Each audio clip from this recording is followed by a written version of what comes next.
Well, thanks for keeping it with CNBC TV18. This is Smart Money, and today we're talking about women and what they should be doing with their money. Mrin Agarwal, who is a financial educator, she's done a lot of work in this space, is joining in. She's been with us through the course of the last 15-20 minutes, and she's been telling us about how a couple of things is what you can do. Perhaps just, play a little safe with target maturity funds on the debt side. On the equity side, you can look at balanced advantage funds, and you can also look at just index funds. All right. You also said, Mrin, before the break that you can look at some flexi cap funds as well. If someone is not interested in, pure index funds. I mean, I may not want exposure to, say, the metal sector or, say, an ailing real estate stock or whatever. If I want to invest in particular mutual funds that are focusing on a theme or a momentum, what are the funds that you would recommend for women right now? Actually, I typically don't recommend any thematic funds or sector funds. The reason being that they tend to be too concentrated. And, some of these strategies may or may not work out. Plus, what I find is that whatever are the, high conviction ideas and whatever are the trending or, stocks or sectors which are expected to have a good growth would anyway be part of the flexi cap fund. Generally what I find is that when people get into thematic funds or sector funds, what happens is that they find it really difficult to actually track these in the long term and really stay on course. So I don't really recommend them. So you recommend starting with a Nifty 50 index fund, right? So that's the first approach that you should have. And then what does one do? Look at mid cap funds, look at flexi cap funds. I would say these are two good categories that are there. Of course, if for the tax saving purposes, you can also look at ELSS funds which are available. But I think just a combination of these couple of funds in your portfolio is good enough. Any names that you'd want to recommend on the mid cap side, on the flexi cap side? Any examples that you'd want to give on what what are good funds to invest into? Yeah, I think, specifically on index funds, because I get this question a lot saying that, there are so many fund houses that are available today in the market and which one do I go with? So I think, the first thing is not only to go with the expense ratio, because a lot of times investors tend to look at index funds only based on the expense ratio. I think what is really important is to look at something known as a tracking error, which is basically talking about taking into account the expense ratio and the agility of the fund manager in actually deploying the monies that are coming in, right? So it's important to look at the tracking ratio over the expense ratio, because you could have a fund with lower expense ratio but a higher tracking error. The tracking error can be found in the fund fact sheets very easily. So do use that to evaluate and then invest accordingly. On the flexi cap side, so the index funds, two index funds which I like the ICICI Nifty 50 index fund, and I like the HDFC Sensex plan. And two funds that I like on the flexi cap side, I like Parag Parikh flexi cap fund and the Kotak flexi cap. I like Parag Parikh because of the overseas exposure. So you have this one fund that's giving you large cap, mid cap, small cap, and overseas exposure as well. And hence you don't need to look at an international fund separately. And okay, I have a question there.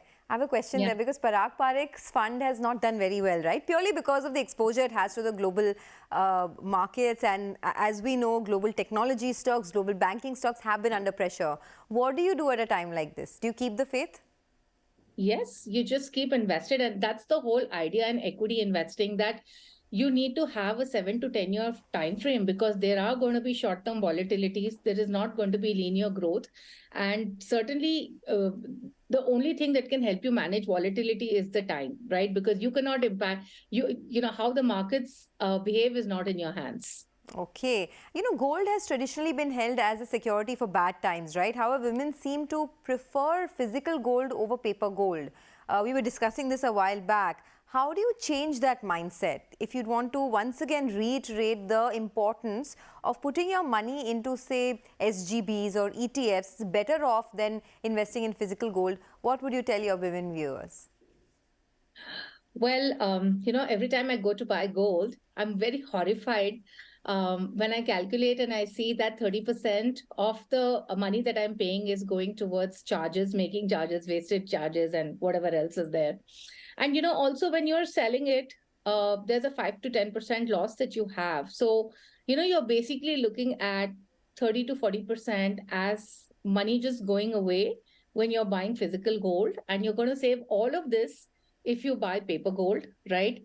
And that should be reason enough for you to move away from physical gold to paper gold.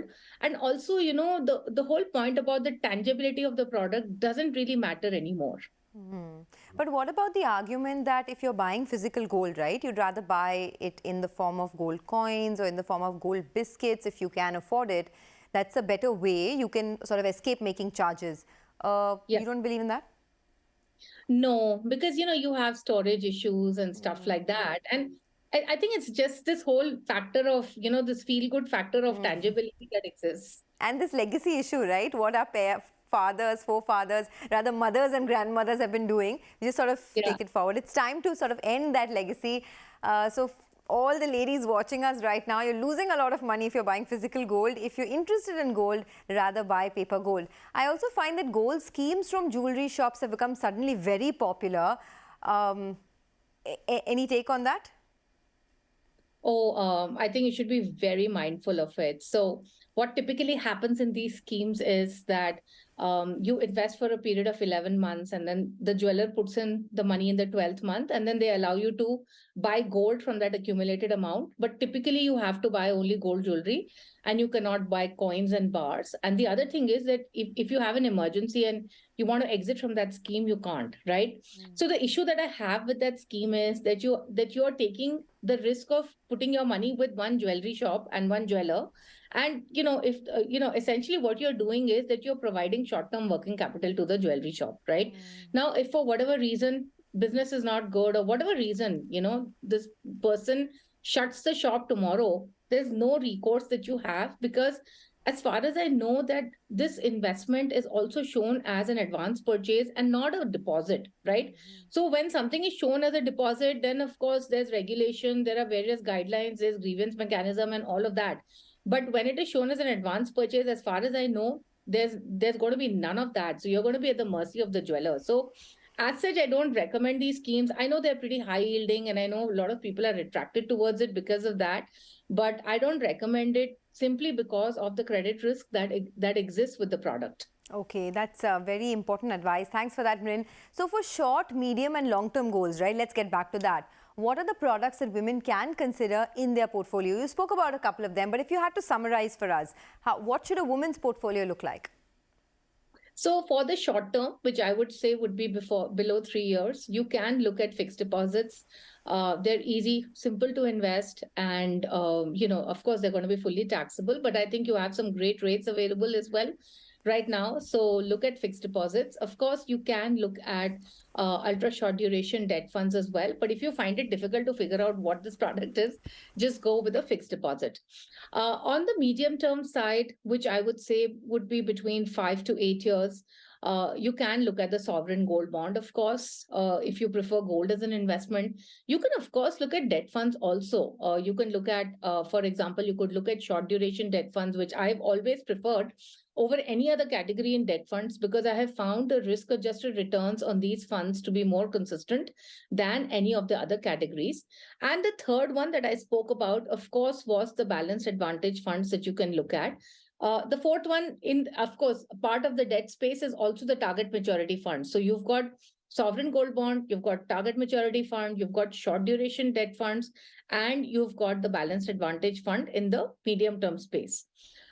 In the long term, which is, let's say you're looking at really, really long term periods above 15 years, of course, equity funds can be looked at for any period above 7 to 8 years. But in the long term, certainly you need to have a good allocation to equity funds. I talked about the categories already. Another product that I really like from a retirement perspective is the National Pension Scheme.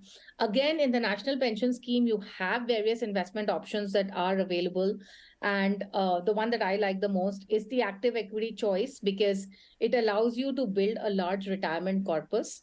So certainly look at the National Pension Scheme as well. It's very low cost, very disciplined investing, because it matures at the age of 60. So these would be net the products that I would suggest: fixed deposits, mutual funds, and sovereign gold and NPS. Okay, that was very, very helpful, Mrin. 360-degree perspective on what you should be doing with your portfolio. And you know what? It's not just for women, right? It's for all the men and women out there who have not taken charge of their life. Remember, financial independence is a superpower, and we are here to help you achieve that. Of course, the occasion today is of Women's Day, so we're talking about women. But this is to everyone who hasn't taken charge of their finances. This is how you got to do it. Mrin, thanks a lot for joining in. Appreciate your thoughts. Well, with that, it is curtains down on another special edition of Smart Money. Thanks for watching.